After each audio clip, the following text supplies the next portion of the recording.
Buenas tardes, esta es la sesión de los seminarios del Laboratorio de Nanomicroestructuras este día 22 de octubre, siendo las 5:11 de la tarde. Vamos a empezar con las presentaciones de los estudiantes Moisés Oliva González y Carlos Flores. ¿Quién se anima a presentar primero? ¿Moisés? Está bien, doctor. Ok, bueno, entonces vamos con Moisés para ver sus avances, qué es lo que ha estado leyendo y qué es lo que ha estado entendiendo sobre, en forma general, ¿no? Ahorita no es un proyecto particular, de forma general, ¿ok? Bueno, déjame ver si puedes compartir pantalla, share screen. Ok, ya puedes, ya. Adelante, Moisés.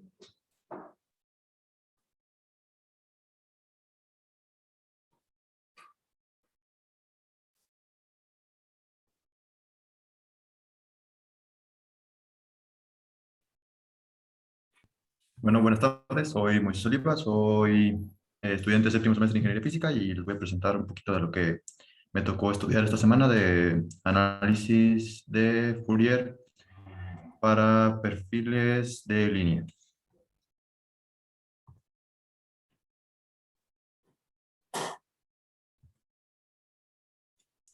De En línea de difracción, ¿no? 1950, sí, claro, Hay que en complementar eso, ¿no? 1950, muy bien. En 1950, Berthold publicó un paper en el que escribe y demuestra matemáticamente cómo la información que se puede obtener del espectrograma no solamente son acerca de los picos de difracción o de los planos que estos reflejan, sino que también demostró que la transformada de Fourier de un pico de difracción está directamente relacionada con la distribución de la longitud de las columnas. Entonces, en esta imagen se muestra cómo el plano en el que difracta la partícula y tiene la longitud de cada columna, que en este caso está marcada con letra M. La función h para una altura m3, donde m3 es la dimensión perpendicular al plano que se está difractando, es el número de columnas con longitud más grande que m3 multiplicado por su longitud. También se puede entender como el volumen fraccional de columnas con longitud mayor a m3. Pero al mismo tiempo, eso también es la transformada de Fourier de la intensidad. Eso lo demostró Berthold en su paper. La segunda derivada de esta función m3 es la longitud de las columnas y su distribución. Bueno, la distribución de la longitud de las columnas. Y este otro parámetro es el MCL, que tiene que ver con la distribución media de la longitud de las columnas. Es un poco más fácil de calcular, ya que las segundas derivadas son en ocasiones difíciles porque estamos trabajando con datos discretos. Entonces se pierde un poco de la información al realizar las derivadas y de hecho perdemos datos. Por ejemplo, una segunda derivada por fuerza tenemos que perder por lo menos dos datos. En cambio, esta distribución media de la longitud de las columnas es dependiente de la transformada de Fourier. Y existen dos formas de calcularla. Una que es basada en el área, que es la pendiente de la transformada de Fourier en el origen, y otra que es con el volumen. Y con el volumen está relacionada con la integral de la ft, pero en realidad es el integral breadth size, que es el área entre la intensidad de pico. En cuanto al que se pesa conforme al área, depende de las componentes de más baja frecuencia de la transformada de Fourier. Muchos de los picos que se analizan en los perfiles de difracción suelen ser funciones que se asemejan a las lorentzianas. Entonces, al hacer el ajuste lorentziano, estas colas que nos quedan hacia los lados se extienden hasta infinito. Entonces, no bajan hasta cero siempre. Entonces, si truncamos las colas de los picos muy cerca, la transformada de Fourier se empieza a distorsionar. En la imagen que tenemos aquí, podemos ver cómo, por ejemplo, si la truncamos a 1.25, el full width hat maximum, ni siquiera se parece como a la forma que debe tener la transformada de Fourier, que es como este perfil amarillito que no se alcanza a ver muy bien. pero después vamos aumentándolo y aún así se ve como esta especie como de ganchito que queda al inicio de la transformada en las frecuencias más bajas, y ese es el problema del gancho, así se le conoce, del hook. Entonces, como la existencia de otros picos no nos permite extender infinitamente las colas de este pico, tenemos que hacer el truncado, y este truncado nos quita información acerca de este parámetro que queremos calcular. Por eso se ve así, este como piquito, que es como el hook.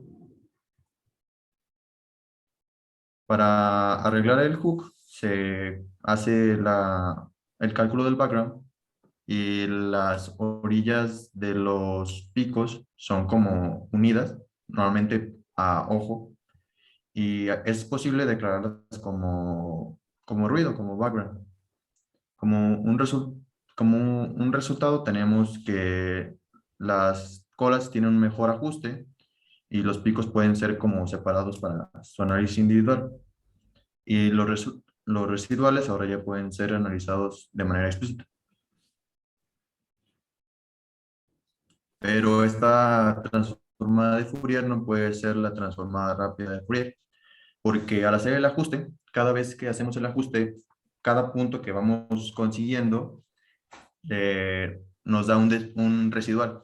Estos residuales son, bueno, nos dan mucha información estadística, y esta información estadística se pierde en el caso de utilizar la transformada rápida de Fourier. Pero, bueno, ¿y por qué son importantes estos residuales? Porque nos permiten hacer una mejor aproximación. Cuando se hace esta transformada, bueno, sí, se hace la transformada de los residuales, y esta transformada se hace después, se añade a la transformada analítica de Fourier que se calcula del ajuste que hicimos del pico. Con eso se logra tener como una mejor aproximación, porque al hacer el ajuste analítico evitamos el problema del hook, porque estamos considerando que el pico se extiende hasta infinito. Y los residuales nos permiten conocer un poquito más acerca de la naturaleza del instrumento. Ahorita se explica un poquito después, que es con el perfil, la función de perfil de instrumento. Esa función está relacionada con qué tanto y con qué precisión se pueden medir estas muestras. Con el método de Stokes se puede hacer una deconvolución que viene explicada aquí en la ecuación de abajo, y nos da como ahora sí la información más intrínseca del pico de difracción.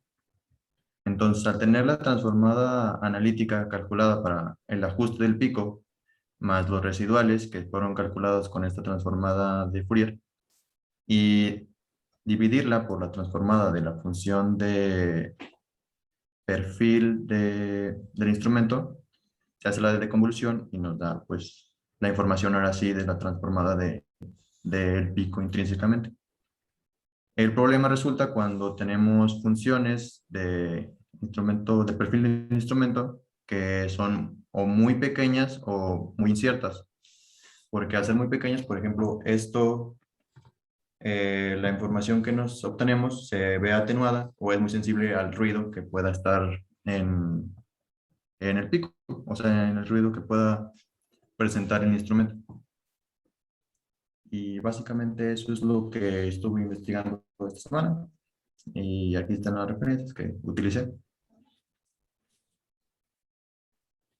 Ok, este, solamente leíste esas dos referencias. Sí, doctor. Ok, bueno, hay que seguir complementando pues con más referencias, pero lo que mencionaste pues es, digamos así, como eh, la columna vertebral de todo lo que es el análisis de difracción, ¿no? Eh, Hay varias maneras para hacer el análisis de las líneas de difracción, pero el análisis más correcto sería, por ejemplo, hacer el análisis de Debye, pero computación, lo que es el tema de Andrés, pero eso es como algo muy muy pesado, digamos así, computacionalmente, porque se tiene que hacer todas se tiene que tomar en cuenta todas las correlaciones entre todas las partículas. Estamos hablando de una partícula de miles de átomos y cientos de miles de electrones, pues eso le pega a cualquier algoritmo. Después de eso, digamos lo que el perfil de línea de difracción, lo más correcto sería analizar todo el perfil, the whole profile, no una línea.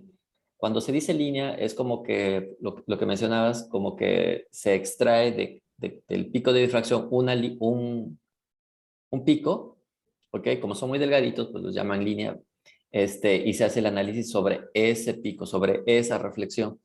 Lo más correcto es hacer el análisis a todo el difractograma, y eso se conoce, repito, con el nombre de Whole Profile Analysis. Es lo más correcto, digámoslo así, por la misma situación que acabas de mencionar. Si se hace la transformada de Fourier, las colas, ¿verdad? Como el ajuste no, como los picos en difracción no son simétricos, tienen bastante asimetría, tienen microestructura las muestras, y eso genera que los picos tengan estas series de, de no simetrías, ¿verdad? De deformaciones del pico. Pues cuando sacas la transformada de Fourier de eso, pues vas a tener estos problemas típicos, como dijiste, del hook. Y si juntas dos picos con dos picos, estos hook se van sumando, ¿verdad? Y finalmente no vas a obtener coeficientes correctos. Pero eso ya está resuelto, eso hay código, nada más que, digamos, no es código abierto ni código comercial. Las matemáticas están resueltas, uno tiene que codificar eso. Después de eso, en tercer lugar, digámoslo así, sería lo que acabas de mencionar. Partir los picos, ¿ok?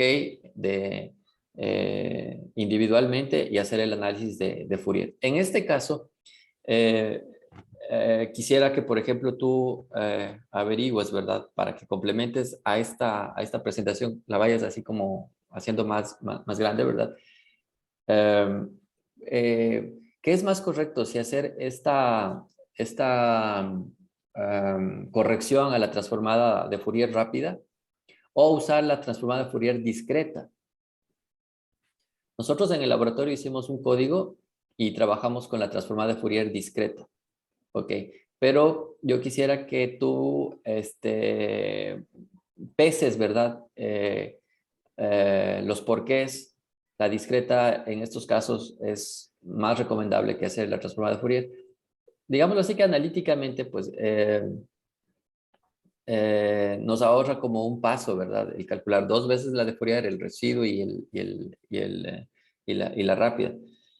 Hay que tener bien en cuenta que las transformadas de Fourier rápidas, las FFT, están básicamente diseñadas cuando existe muchos puntos, cuando existe muchísimo nivel de ruido, por ejemplo, para análisis de señal, por ejemplo. Pero los datos que nosotros obtenemos en los picos de difracción, que sí son bastantes, pueden ser, no sé, unos 10,000, siguen siendo muy poquitos, como por ejemplo comparado con un análisis de señal, ¿verdad? Que son millones de datos. En ese caso, donde hay muchísimos datos, pues sí, la rápida de Fourier vale la pena. Pero cuando son poquitos, mejor la discreta, la DFT. Entonces yo quisiera que eso averigües. Te voy a dar más información para que la vayas complementando. Y quisiera que te vayas ya enfocando, ¿verdad? En todo esto que estás estudiando de manera así como teórica, ya lo apliques tú mismo en algún ejemplo, que tú mismo lo desarrolles. O sea, que tú mismo agarres una función lorentziana y la extraigas los coeficientes de Fourier desde el punto de vista de la FFT, desde el punto de vista discreto, desde el punto de vista de Berthaud que hace su corrección, que nos muestres una implementación, un ejemplo, ¿ok? Sí, finalmente todo esto que estás aprendiendo lo vamos a aplicar. Lo vamos a aplicar, eh, porque nuestro análisis fundamental, digamos así, que trabajamos en el grupo, y a dónde quisiera que lleves todo esto, es el análisis fundamental que hacemos aquí en el grupo, que es el análisis de Barren-Averbach. Barren-Averbach, ¿sí? Que sería como el tercer peldaño, ¿verdad? Desde arriba abajo, Debye, luego Hall Profile, después Barren-Averbach, y al último, en el último peldaño, en el menos, digamos así, eh, menos riguroso en cuestiones así como computacionales, sería como el análisis de Williamson-Hall, que ya lo aprendiste o lo estás ya desarrollando en las prácticas de laboratorio. ¿Ok? Para hacer Williamson-Hall, igual que para hacer Barren-Averbach, no vamos a poder hacer un solo pico. Debemos de sacar 2 o 3 picos porque hay que sacar una ecuación, ¿no? Una recta, una línea, una relación. Entonces hay que hacer en más de un solo pico la captura de los coeficientes. Si revisas la práctica de difracción de rayos X, perdón, de XRD, la práctica, déjame ver, ¿cuál práctica es?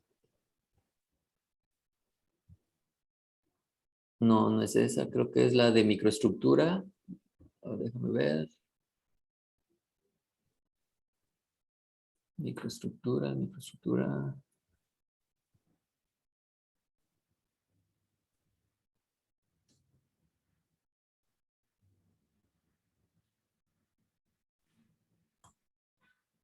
Ajá. Sí, en la de microestructura está. En la práctica de microestructura, ahí está el análisis de Fourier. Ok, y si quieres, yo voy a presentar pantalla ahorita para complementar esta idea. Permíteme. Aquí. Ok, esto está en la práctica.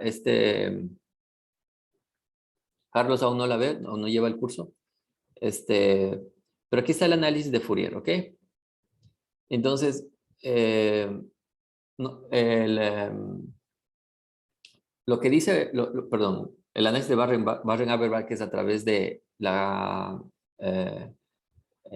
determinar los coeficientes de Fourier a través de Fourier discreta, ¿verdad? Entonces, lo que dice Fourier es que los coeficientes de Fourier, ¿sí?, tienen toda la información de la microestructura. Las A son los coeficientes de Fourier. Y cada uno de esos coeficientes lleva la información tanto de el tamaño de la cristalita o el tamaño de la red cristalina de la M, así como de las distorsiones, del strain y de todas esas cosas. Pero es una convolución. Entonces hay que separar eso y para separar pues hay que interpretar los coeficientes de Fourier.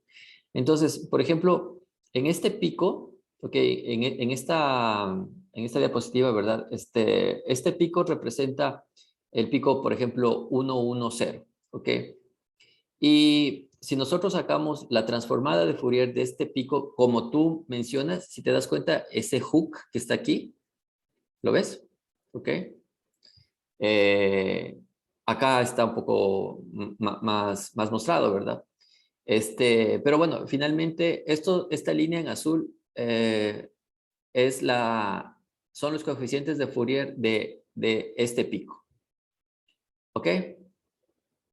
Y estos coeficientes de Fourier, básicamente, lo que estarían dándonos es esa columna o esa longitud de columnas de las cristalitas. ¿Qué es la longitud de columna en realidad? Es cuántas veces las celdas unitarias se están expandiendo de manera cristalina dentro de una región policristalina.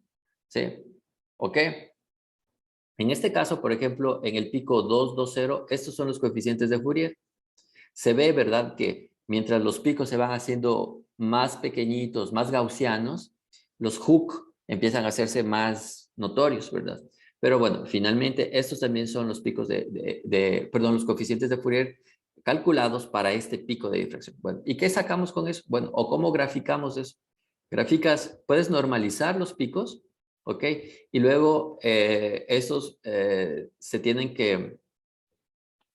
como que interpretar como una función, digamos así, de la longitud de la columna, ¿ok? O sea, este pico está representando el dominio de las cristalitas, ¿verdad? Bueno, el dominio de las celdas unitarias en una cristalita. Y ese dominio pues tiene una longitud, ¿no es cierto? Pueden ser, no sé, 500 nanómetros, 100 nanómetros, 50 nanómetros, lo que sea, ¿verdad? Entonces, se representan esos coeficientes a lo largo de esa longitud, ¿ok? Como en este caso, ¿verdad? Se los puede, se los puede determinar. Aquí no está la ecuación. Bueno, esto es Williamson-Hall. Ok, entonces por eso se los grafica respecto a esta L. Bueno, entonces, ¿qué hacemos con eso? Ok, bueno, los coeficientes de Fourier entonces se pueden interpretar, si ves más o menos esa correlación como tú mostrabas, ¿verdad? En esa ecuación de Berthaud. Ok, aquí está básicamente lo que sería la expresión de estos coeficientes de Fourier. Entonces, por un lado tienes la definición matemática de cómo irían estos coeficientes, ¿verdad? Irían desde una intensidad y luego irían decayendo, ¿verdad? Hasta infinito, hasta hacerse casi cero, ¿verdad? Pero estos coeficientes son la convolución de las dos partes, tanto del tamaño como de la microestructura, ¿verdad? Y luego viene la interpretación, esto es la física, ¿verdad? Esto es la parte así más fundamental, más filosófica, digamos así, pero ¿cómo yo lo implemento eso? Bueno, es lo que habías dicho, ¿verdad? Eh, en la presentación se pueden dar definiciones, ¿verdad? O aproximaciones, ¿verdad? Entonces, la aproximación de esta integral o de esta convolución, ¿verdad? Está dada de esta manera. Entonces, si te das cuenta, nosotros sacamos, todo esto es el análisis de Barren-Havergal. Si nosotros sacamos aquí, linealizamos esto, sacando los logaritmos naturales, pues básicamente nos va a quedar como una pendiente, como una recta de pendiente negativa. Entonces, aquí están graficados los dos coeficientes que sacaste anteriormente, que calculaste anteriormente, para el pico 1, 1, 0 y para el pico 2, 2, 0.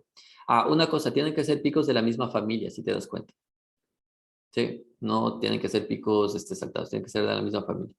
Y entonces cuando los graficas uno sobre otro, tú, así, eso digamos así es como lo, lo, lo artesanal de esto, es que tú pides ubicar para las dos series de coeficientes, pides tú ubicar los pares, ¿verdad? A 10, por ejemplo, a la columna, a 10 nanómetros de la columna, a 7, a 5, a lo que sea. Y con eso vas construyendo pares, si te das cuenta. ¿Ok? O sea, tú pides a 10 y te sale este coeficiente y este coeficiente. Pides a 7, te da este coeficiente y este coeficiente, y así. Pero eso es así muy artesanal. ¿Ok? Y luego graficas con eso estas pendientes, ¿ok? En donde la variable será este valor g cuadrada, que no es otra cosa que básicamente pues la interpretación de la d, ¿ok? Nada más que para cúbica, ¿no? Es la d para un sistema cúbico, o la interpretas respecto a la simetría, digamos así, del material, ¿verdad? La g es el plano, ¿no? Y, la distancia entre los planos, y por lo mismo tiene una relación con la geometría, con la simetría, con las redes cristalinas.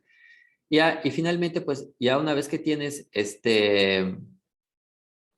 como es calculados estos picos de aquí, perdón, pues ya te da la información de la tensión con esta E, y te da la información de los coeficientes que están relacionados con el tamaño. Entonces, todos estos valores de aquí, todas estas interpolaciones a G0, ¿ok?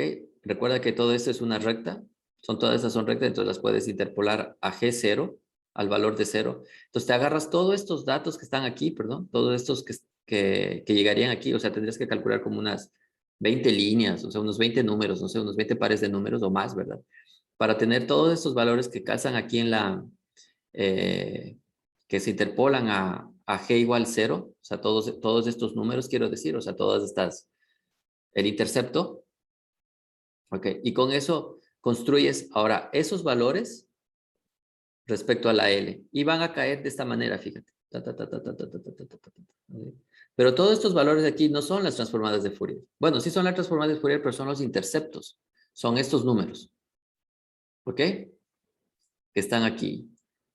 Entonces, todos estos sacas 5, 6, 7, 8, 9, 10. Aquí primeramente has escogido pares. Estos pares los sacaste de haber elegido dos picos y haber sacado los coeficientes de Fourier. ¿Ok? Eliges los pares, generas líneas rectas. A estas líneas rectas es esta interpretación. Este es el análisis de Barren-Habermas. Te agarras con los interceptos y con los interceptos construyes el dibujo de Barren-Habermas, que son estos puntos que van aquí. Y finalmente lo que tú trazas es la tangente a los primeros puntos, a la primera sección de estos puntos y donde la tangente, digamos así, corta el eje de las X, es donde queda el tamaño de las partículas. Sí, ese es el análisis de Barren-Habermas. Y por otro lado,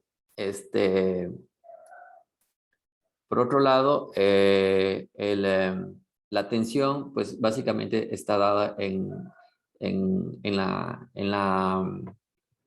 pendiente, ¿no? Obviamente, pues tendrías que tomar este valor del E2, como es el al cuadrado, este valor donde queda la GH y pues 2pi al cuadrado.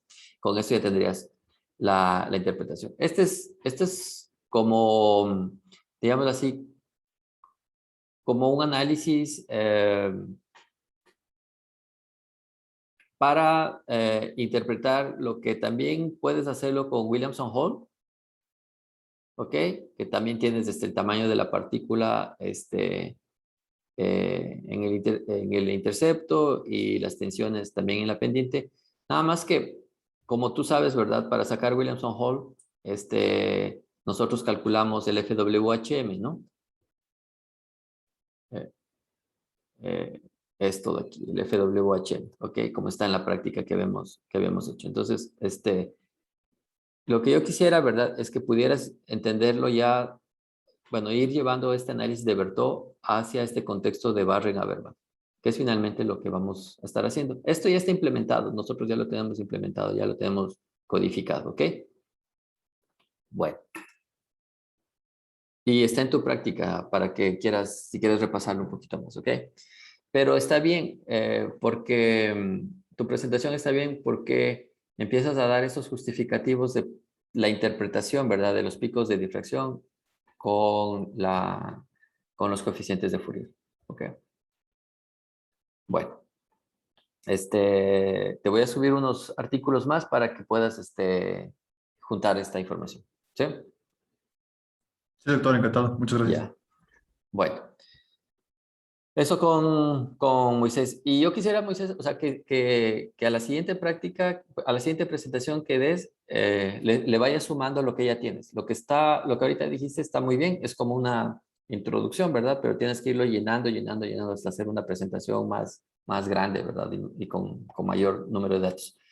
Eh, Trata en lo posible de dar ejemplos, ¿no? No solamente las definiciones que están ahí en los papers, sino también tu propia implementación de esas ecuaciones. Eso te va a ayudar a entender un poquito más. Muy Bueno, bien. ok, ahora vamos con Carlos.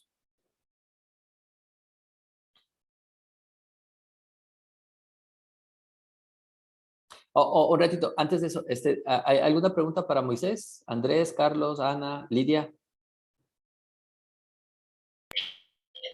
Yo igual le iba a preguntar sobre algún ejemplo, alguna aplicación que haya visto en la literatura que revisó, pero capaz, igual como usted mencionó, un punto en el cual pueda expandir para la siguiente presentación, ¿no?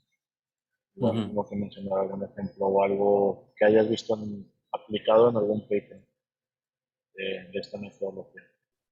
pero para eso se me hizo bastante bien explicado, no me quedó ninguna duda sobre tu explicación. Sí, Moisés, para que aterrices, ¿no? Las partes estas teóricas que nos estás mostrando. Siempre hay que aterrizarlas, ¿ok? Bueno, ahora sí vamos con Carlos.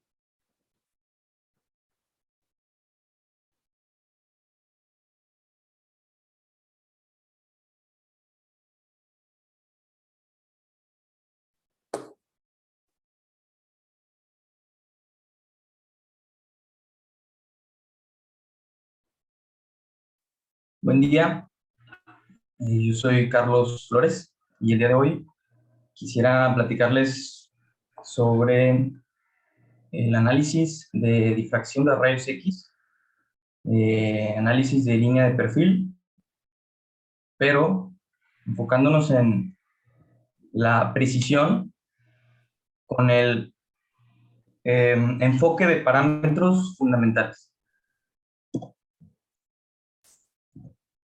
Primeramente, ya estamos familiarizados un poco con las técnicas de caracterización de microestructuras, tal como difracción de rayos X. En este caso, el de la difracción de rayos X nos permite para determinar ya sea la estructura, ya sea ver algún refinamiento de la estructura, tanto para materiales cristalinos como policristalinos. Y asimismo, cuando vemos nosotros el difractograma y vemos un efecto que se llama ensanchamiento de el difractograma, este fenómeno nos puede dar información. Primeramente, con nuestras técnicas de análisis de difracción de rayos X, en ocasiones no son tan precisas como nosotros deseamos. Esto por el efecto que acabo de mencionar de el ensanchamiento de la línea de perfil del difractograma, de los picos en específico, y asimismo se podría decir que distorsiones sistemáticas dentro del proceso de análisis, tal como la fuente del láser que se está utilizando en el difractograma, tanto la forma del cristal como el tamaño, tanto se podría decir, las dislocaciones o distorsiones y entre otros defectos que tiene el cristal. También la divergencia axial que se tiene una vez que el rayo X sale, y en ocasiones puede tener una divergencia en el eje perpendicular del goniómetro, que es prácticamente lo que nos permite girar el haz de rayo X en el difractograma. Pero específicamente hay una distorsión en la información por todos estos factores, incluyendo la divergencia axial que ocurre justo en estas rendijas que principalmente están ahí para hacer que el haz de luz esté colimado, es decir, que vaya recto, pero puede en ocasiones también haber ciertas distorsiones. Después, para nosotros obtener un mejor análisis a partir de los difractogramas, primeramente podemos analizar los factores de contraste individuales para poder nosotros, así como Cavazos, Daniel, estudia en su artículo, en donde busca determinar los factores de contraste individual para microestructuras específicas. Él trata de analizar el tamaño aparente de las partículas y asimismo el mean square strength values. Utilizó ambos métodos de análisis, que es Williamson Hall y Warren Averbach, nada más que utilizó una ligera transformación escalar. Incluyó otros factores que le permitieron generar un nuevo sistema de coordenadas que le permitiera obtener estos factores de contraste mucho más sencillos. Esto es solamente un ejemplo de los esfuerzos que se hacen actualmente para mejorar la precisión de los datos que nos son arrojados por un difractograma actual. En este caso, su método de análisis se ve limitado en rangos de distorsiones altas. También es importante analizar el ensanchamiento de perfil de línea que comentaba al principio, ya que este análisis nos va a permitir corregir la información que nos es dada, pero principalmente estos ensanchamientos son el cúmulo de los disperfectos ocasionados por el tamaño finito del cristal y asimismo por las distorsiones de los planos cristalinos. Mientras que estas distorsiones se van acumulando a estos ensanchamientos de los picos de perfil, de los picos de difracción de rayos X, y resulta ser que tenemos un acumulamiento de ensanchamientos. En este caso es un artículo de Santos Aguilar que analiza las propiedades microestructurales de este material. Para este proceso, él utilizó una serie de rutinas computacionales en lenguaje Octave, el cual incluye un suavizamiento del perfil, además que le resta a la información. Se podría decir que es un tipo de distorsión por el ambiente y por el equipo, además que se buscan las reflexiones principales, las propiedades de los picos, los modelos de dislocación, los diferentes ensanchamientos, y ya viene incluido con una serie de rutinas para realizar transformadas de Fourier, de líneas de perfil, y obtener los factores de contraste, con lo cual él obtiene resultados y parámetros de los planos, de los parámetros interplanares, y asimismo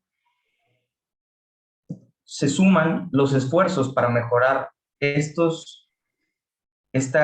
precisión que se tiene en analizar la difracción de rayos X, finalmente con un último intento que he revisado, que realiza Mendenhall en conjunción con otros compañeros para implementar el enfoque de parámetros fundamentales,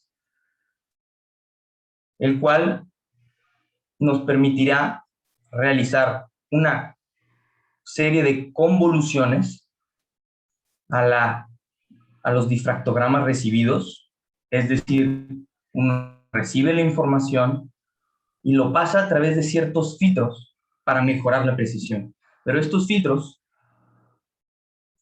deben de estar dados por las funciones, aquí está remarcado como funciones de aberración, pero son cualquier detalle o aspecto de la configuración instrumental o de la misma muestra de la microestructura que afecte tanto la posición del pico como la forma del pico. Como ustedes pueden ver en esta imagen, se puede observar que los picos, esto es un pico individual, está ya sea recorrido o asimismo tiene un comportamiento antisimétrico, lo cual dificulta su análisis. Y en este caso, este este FPA, por sus siglas en inglés, nos permite estar en concordancia con el análisis realizado por el Instituto Nacional de Estándares y Tecnología, pero en este estudio se realiza una serie de códigos de series de métodos numéricos escritos en Python para que trabajen similarmente al lenguaje comercial actual que es Topaz, el cual se requiere una licencia. Y esto es un intento para que este tipo de análisis y de correcciones y aumentos en la precisión sea más general, incluso para estudiantes como nosotros, que no tienen un grado de conocimiento aún elevado. Y estas convoluciones se van realizando, no nada más es un filtro, se van realizando de manera acumulativa, pero debido a que estamos trabajando en el espacio de Fourier, estas convoluciones se logran nada más multiplicando por la transformada de Fourier acumuladamente, hasta que tenemos un filtro final, el cual, si nosotros aplicamos la transformada inversa, tendríamos este filtro, el cual, si nosotros pasamos la información, tendríamos un resultado corregido en principios, tal como lo muestra aquí la comparación de resultados que nos da Mendenhall,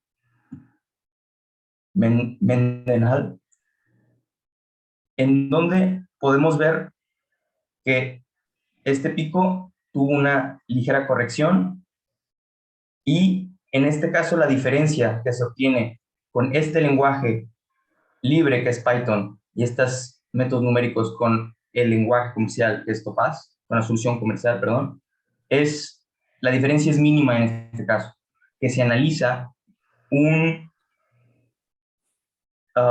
detector de sensitividad de posición de silicio. En este método, sin embargo, se puede ver una cierta tendencia de estar sesgados los resultados de las orillas, ya sea de los ángulos pequeños y de los ángulos altos, debido a que son los, se podría decir, picos más antisimétricos y la mayor calidad de información se obtiene en el rango de los 50 a los 120 grados de 2 pi. Entonces, este análisis de línea de perfil, esta técnica requiere todavía de avances para poder nosotros aproximarnos cada vez más a la información real y experimental. Finalmente, este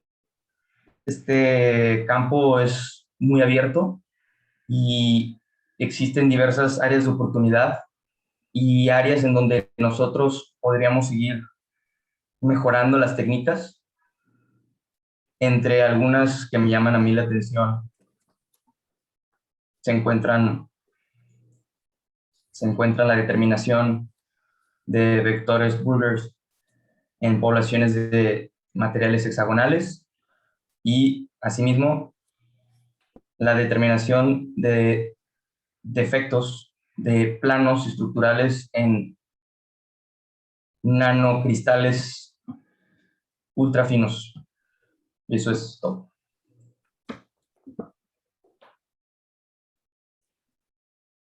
Ok, Gracias. ok, Carlos. ¿Preguntas? Moisés, Andrés, Ana, Lidia, sobre esto. ¿O alguna sugerencia? Bueno, para lo que yo investigué, bueno, hablaban un poquito acerca de Fundamental Parameters Analysis y con eso calculaban la función de perfil instrumental, pero pues hasta ahí es donde supe, pero creo que este es como más robusto, entonces no sé mucho de eso. Mm. Sí, personalmente a mí también me costó trabajo comprender y decir este tipo de términos ya traducidos. Lo, ¿Cuál es el mensaje principal de esto, Carlos? Pues principalmente fue divagar con los artículos que tengo disponibles, pero mi enfoque siempre es cómo mejorar la precisión del análisis de los resultados y en algún punto me gustaría analizar algún material en específico, pero como podrá ver en estos casos, para mejorar el análisis, pues depende también de qué material se esté manejando. Eh, Entonces fue como algo muy general esta vez. pero, sí, sí, o sea, se entiende que todo eso se va a aplicar para analizar materiales, pero ¿cuál es el mensaje antes de eso? Mm. Nada más como el O camino que el se ha mensaje que te tomado. queda. Ajá. Ajá. Y ese Que camino, sigue en proceso, más o menos que es un proceso actual. Y pero, más que nada no sabía también con el título, tenía ajá. más o menos unas dudas porque quería darle también un enfoque de como análisis computacional, como más en el ámbito como computacional, pero no estoy seguro. Pero, ok, eso, olvídate eso de que se van a analizar materiales, por supuesto que se van a analizar materiales, olvídate de que el enfoque computacional, por supuesto que va a tener un enfoque computacional, o sea, eso va de cajón, pero antes de eso, o sea, ¿qué es el camino ese? ¿Cómo es ese camino que, en lo que tú estás diciendo ahorita, es un camino pavimentado de piedras, fácil, difícil? O sea, ¿qué te quedó de haber este, leído y explicado esto?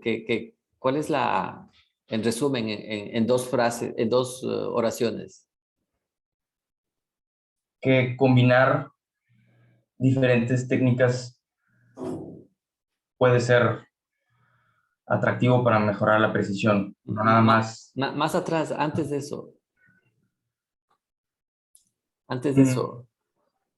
antes de eso, antes de eso, más fundamental.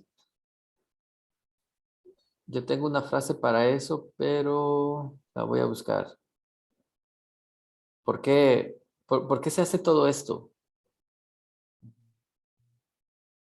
Yo creo que más que nada, y lo quise plasmar aquí, nada más no quise indagar mucho porque me cronometré y sabía que iba a durar mucho, pero como estos, como preocupaciones actuales que yo tengo, como de si yo ya estoy utilizando un equipo y yo estoy recibiendo mi información, me Ujú. gustaría que sea similar a la realidad, porque tarde que temprano vamos a necesitar técnicas más accesibles y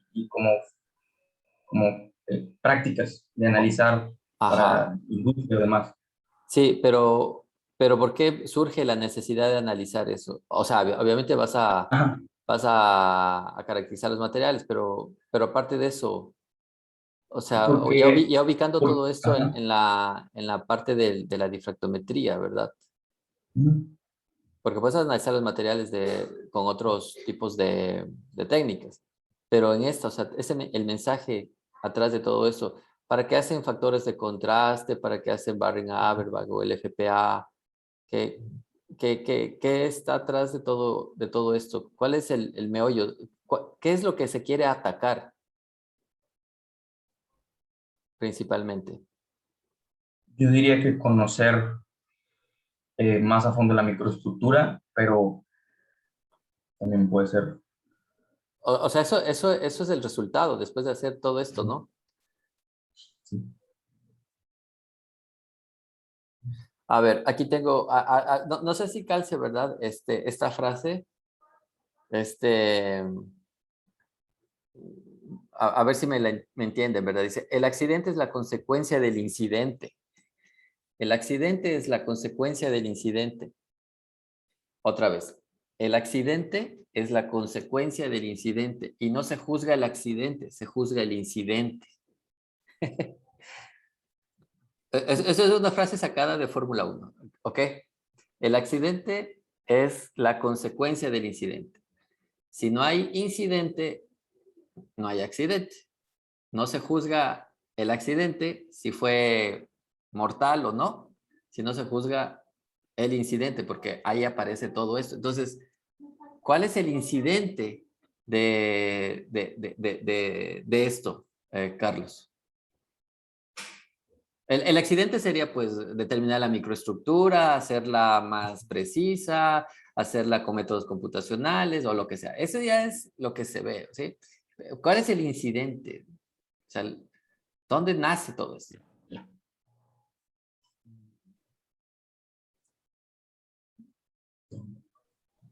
Y lo tienes ahí en tu, en esa presentación, ahí está. En lugar de concerts lo podrías llamar el incidente o incident. Sí. Bueno, el incidente, te voy a ayudar para todos. El incidente es básicamente que existe un ensanchamiento natural del perfil de línea de difracción. Si nosotros tuviéramos un cristal perfectísimo, nuestra línea de difracción también no sería una línea, sería un pico, aunque muy delgado, pero un pico. Primeramente, porque existe mecánico cuánticamente el principio de incertidumbre. Eso ya le genera un ensanchamiento. Punto. 2, el tipo de radiación que estás usando no es una radiación monocromática, es una radiación policromática. Necesitaríamos hacer esto con radiación sincrotrónica para tener un solo tipo de fotón. Pero estamos usando un difractómetro, una fuente de rayos X en donde por un lado tenemos K alfa 1, tenemos K alfa 2, tenemos K beta y tenemos una radiación de fondo. ¿Ok? Eso ensancha el pico. Luego tenemos la contribución del mismo equipo, de la misma geometría del equipo, ¿verdad? La misma construcción del equipo genera que haya este tipo de aberraciones que también empiezan como a ensanchar el pico de difracción. Y finalmente, pues tenemos la naturaleza intrínseca del material. El material con sus perfecciones o imperfecciones, como esté hecho, como esté sintetizado, va a generar también un ensanchamiento de la línea de difracción. Entonces, si nosotros analizamos la línea de difracción, en realidad nosotros deberíamos de no entender que la información que estemos sacando es solamente del material, sino que ahí viene información de la parte instrumental, de la parte, lo que no corresponde a la muestra, todo lo que no corresponde a la muestra. Y entonces aparecen este tipo, ese es el incidente. Entonces aparecen todo este tipo de aproximaciones matemáticas, desarrollos computacionales, métodos de licencia o libres y todas esas cosas para poder refinar cada vez mejor esas aproximaciones para poder obtener una información más intrínseca, más propia de la muestra, no del otro. O sea, el tema aquí, el incidente es cómo yo, qué metodología tengo yo, y eso es lo que quisiera que se quede como la idea general de esta presentación, tanto para ti, Moisés, como para ti, Carlos, es que la línea de fracción tiene un ensanchamiento, y ese ensanchamiento nosotros debemos de poder determinarlo, y una vez que lo determinemos, poder discriminar de ese ensanchamiento qué parte pertenece a qué parte pertenece al instrumento, qué parte pertenece a la radiación policromática, qué parte pertenece a la muestra, y de la muestra qué parte pertenece al tamaño de la partícula o del grano o de la cristalita, y qué parte pertenece a la otra sección de la microestructura, y en esta parte de la microestructura qué parte pertenece a las tensiones, qué parte pertenece a los twin folds, qué parte pertenece a las vacancias, al dopamiento y a toda esa situación así inmensa que los materiales están sufriendo. Entonces, todo va a contribuir a ensanchar el pico de difracción. Va tal vez a hacerle que las intensidades sean más pequeñas, va a hacerlo tal vez más gaussiano, va a meter distorsiones asimétricas, va a poner ondulaciones en las colas. Todo eso va a contribuir a que el pico termine difractándose. Déjame mostrar una pantalla, compartir una pantalla, por favor. Voy a compartir esta pantalla para que quede claro eso. Esto es de la tesis de Ana. Si nosotros tuviésemos un cristal perfecto y una radiación monocromática, ¿sí? Una radiación sincrotrónica, un solo tipo de fotón, una sola energía, una sola longitud de onda, y no tuviéramos estas aberraciones ópticas, entonces el fotón difractaría, ¿verdad? Y llegaría a un punto, ¿ok? En el detector. Sin embargo, ¿verdad? Sin embargo, el cristalito, ¿verdad? Aquí tenemos que empezar como a diferenciar entre partícula y cristalito. Cristalito es lo que hablaba Moisés, ¿no? Que son como secciones de orientación diferente dentro de una misma partícula, ¿no?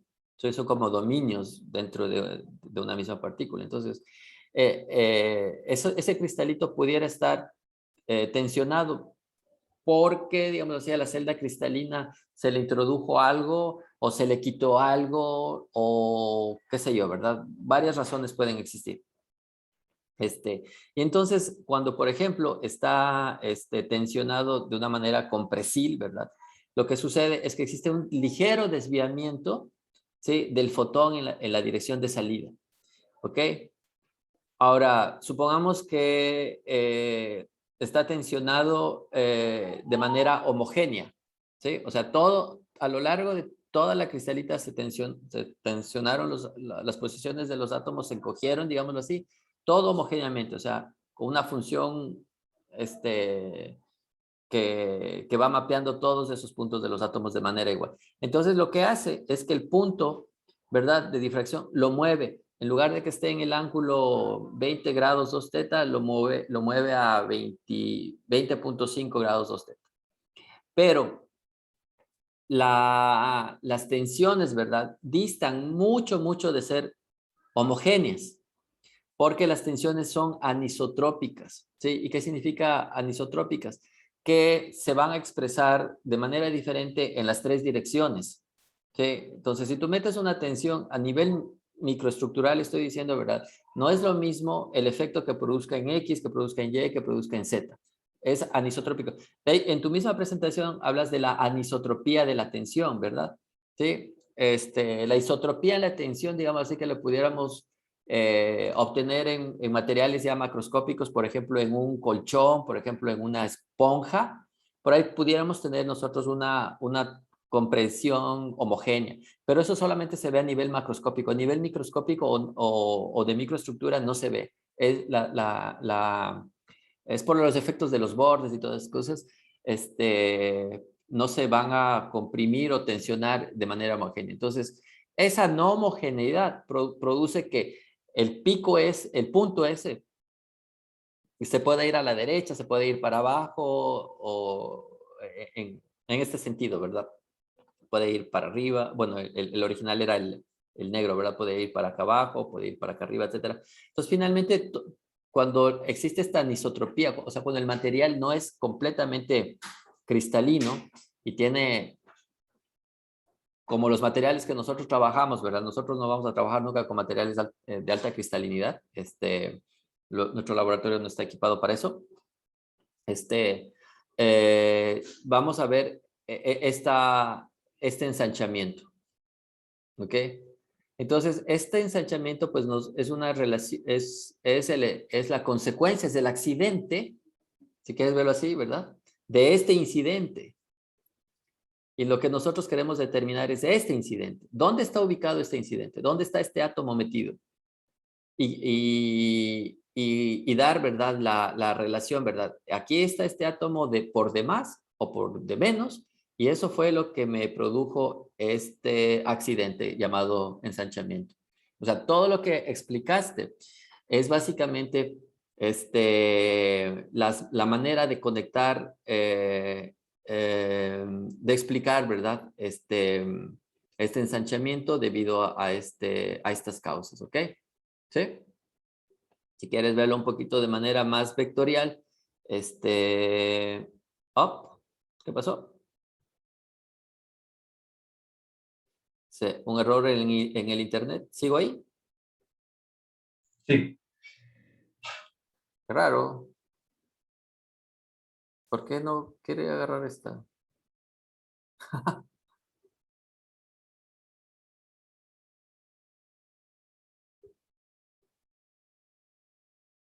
¿Qué pasó?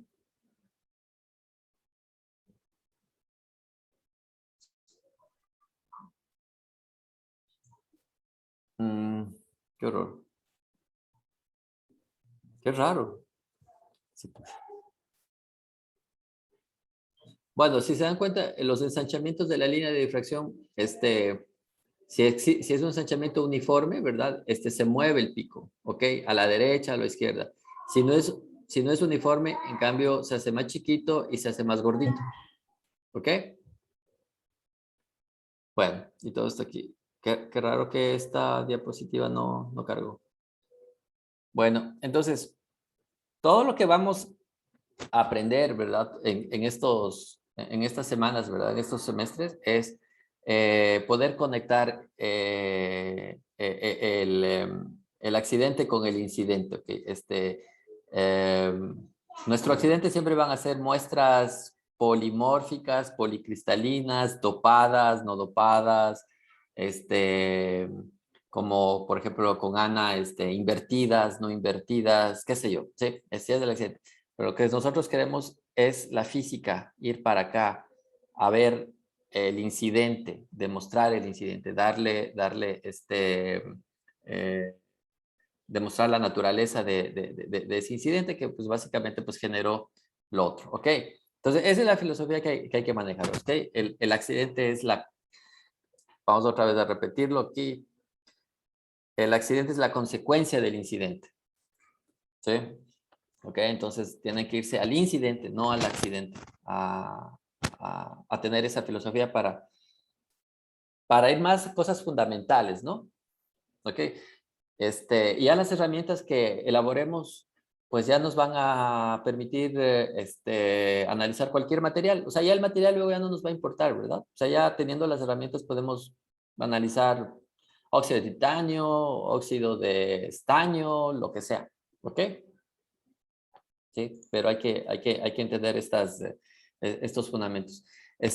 Yo quisiera, tanto para Moisés como para Carlos, para la próxima semana, que hagan, que nos muestren, ¿verdad? Que ya están pudiendo manejar el Index Cube.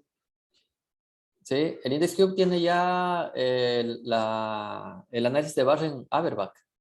No sé si lo corriste, Carlos, o Moisés. Sí.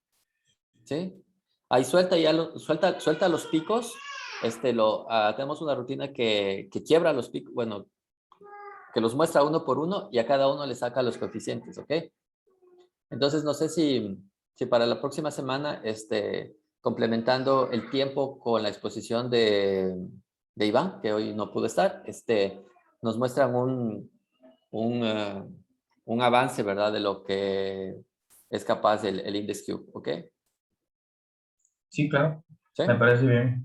Bueno, Doctor. chicos, entonces para la próxima semana, digámoslo así, que seguimos con las presentaciones de ustedes y, y bueno, y la de Iván. ¿Ok? Doctor, también la próxima semana va a haber, ¿cómo se dice? Ah, Esta seminario es semana ahí para nosotros, pero como usted nos diga. este, Bueno, de hecho no sé a qué hora salgo, tendré que checarlo. bueno, sí es cierto, tienen semana ahí, ¿verdad?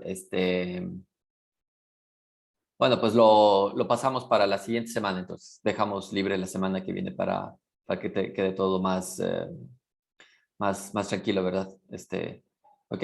Y se dediquen a eso y tengamos, digamos, como una semana de descanso, entre comillas. ¿Sí? Bueno, Andrés, nada más pedirte de favor que sigas con Iván, ¿no? Para, para que quede ya todo bien entrenadito y arrancárnosla así como estábamos contigo, pero ya con él. Sí, te encargo eso de mucho favor, ¿eh? Para seguir con lo tuyo, para que no vaya quedando ahí. Bueno, Ana, Lidia, ¿alguna sugerencia, pregunta antes de irnos? Sí, nada más, Carlos, cuando estabas mencionando ahí la referencia de Santos Aguilar, te refieres como él, pero es Ah, Pamela, entonces sí. ella. Sí, de hecho. Sí, cuando lo dije me acordé. Sí, es Pamela. Sí, es una, ¿cómo le llaman ah, que salieron de los grupos? ¿Cómo se Exotec, llama? No, pero Exotec. tienen, no, ¿cómo les dice? Líder del mañana. No, Tienen ese otro era nombre. otro. Bueno, luego me acuerdo, a los ex miembros de los laboratorios tienen un nombre, se les da. Alumni. Ex alumnos, alumni. Bueno, muchas gracias a todos. Y entonces nos estamos viendo la próxima semana, ¿vale? Bueno, en 15 días. Ana y Lidia, por favor, estar en contacto para ver si es que ya llegan las muestras, ¿ok? Y Carlos Moisés, a darle al Index Cube ahorita. Bueno, listo, chicos. Hasta aquí Doctor, ¿me puedo quedar con usted un poco ahorita al final? Sí, sí, sí. Gracias. Nada más déjame terminar. Hasta aquí la sesión de seminarios de laboratorio de nanomicroestructura. Muchas gracias y buenas tardes con todos.